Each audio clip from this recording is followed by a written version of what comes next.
नमस्कार मैत्रिणींनो. आज लहानांपासून थोरांपर्यंत आवडेल असा गोडाचा पदार्थ बनवला. त्यासाठी काय केलं, जाड बुडाचं पातेलं घेतलं, त्यात चमचाभर तूप घेतलं.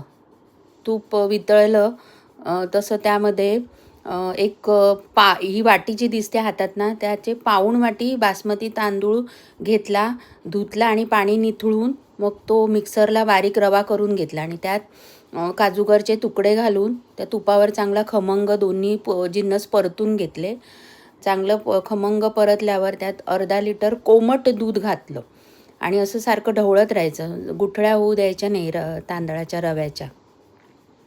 रवाळ वाटून घेतलेला तांदूळ. त्यानंतर हा तांदळाचा रवा शिजलं की जरा दाटसर होणार हे दूध.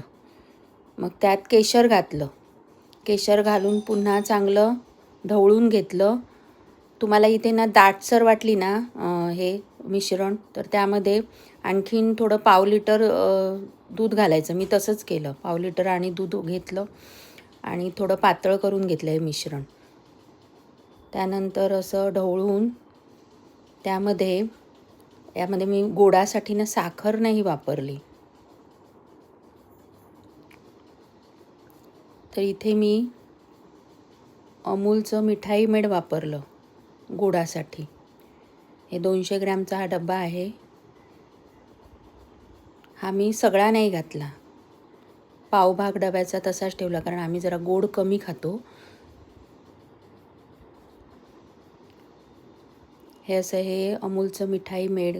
इथे तुम्हाला हे जर वापरायचं नसेल तर तुम्ही साखरही वापरू शकता तुमच्या प्रमाणात. म्हणजे तुम्हाला जितकं गोड हवं तेवढी साखर वापरायची आणि चांगलं ढवळून घ्यायचं. त्यानंतर वेलची पूड घातली. वेलची पूड घातल्यानंतर पण खीर चांगली ढवळून घ्यायची. इथे मी कळलंच असेल बासमती तांदळापासून खीर बनवली. तर अशी खीर कोण कोण बनवतं मला कमेंट करून कळवा. व्हिडिओ आवडल्यास लाईक करा आणि चॅनलला सबस्क्राईब करा. ही खीर अगदी लहान मुलांपासून आजी आजोबांपर्यंत सगळ्यांना फार आवडते. करून बघा.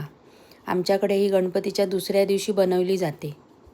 ह्या म्हणजे माझ्या मिस्टरांच्या काकी आहेत, बेलापूरला राहतात. त्यांची ही रेसिपी आहे. फार सुंदर खीर बनवतात.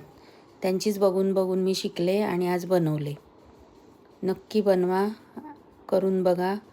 आवडल्यास कमेंट करून कळवा.